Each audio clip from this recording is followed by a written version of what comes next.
জালসা এসে হঠাৎ করে দেখা হয়ে গেল আমাদের সেই পাবনার বিখ্যাত বাবু ভাইয়ের ছোলা মাখানো। দেখতে পাচ্ছেন বাবু ভাই কিন্তু মশলা দিচ্ছে দোকানে। হঠাৎ করে দেখা হয়ে গেল, জালসা আসছিলাম, পরে যা আর কি করার, যেহেতু ভাইরাল ছোলা না খেয়ে আর যাওয়া যাবে না, এই জন্য আমিও দেরি না করে বাবু ভাইয়ের কাছে অর্ডার করে দিলাম 6টা ছোলা। দেখতে পাচ্ছেন বাবু ভাই সুন্দর করে আমাদের ছোলাগুলো মাখায় দিতেছে, ও মশলা দিল, তো সব কিছু দিতেছে। এত পরিমাণ ছোলা বিক্রি হয় প্রতিটা জালসায়, প্রায় 1 সসপ্যান করে ছোলা বিক্রি হয়, প্রায় 80 থেকে 100 কেজি পর্যন্ত ছোলা বিক্রি করে। খুব সুন্দর করে মিক্স করতেছে বাবু ভাই। দেখতেছেন ছোলা কিন্তু অনেক একদম টাটকা ছোলা তুলছে। দেখতে পারবেন এই ছোলা তুলতে তুলতে প্রায় 10 থেকে 20 মিনিটের মধ্যে এটাও একদমই ফুরায় যাবে।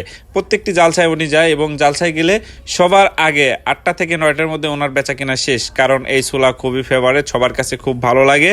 এই জন্য জালসায় গেলে কেউ খালি হাতে ফেরে না, বাট অন্তত না কিছু খেলেও অন্তত এক পিস ছোলা খেয়ে আসবেন। দেখতে পাচ্ছেন মা খাইতে এত পরিমাণ অর্ডার ছিল, বাইর দিয়েও অসময় হয়ে গেছে। শুধু মা খাইছে, মাখানোর পরে যে অর্ডারগুলো ছিল সে তাদেরকে দিয়েছে। দেখতে পাচ্ছেন ওই যে পিছনে অনেক মানুষ, তার মধ্যে আমও আছে, ওই যে বসে খাচ্ছে। বাবা ভাই বলতেছে দেখেন সসপ্যান কিন্তু একদমই খালি হয়ে গেছে, এই যে আসছেন জন্য তাই পাইছেন, আর 1 ঘন্টা থেকে আধ ঘন্টা পরে আসলে এগুলো আর পাবেন না, বাট সব ফুরায় যাবে।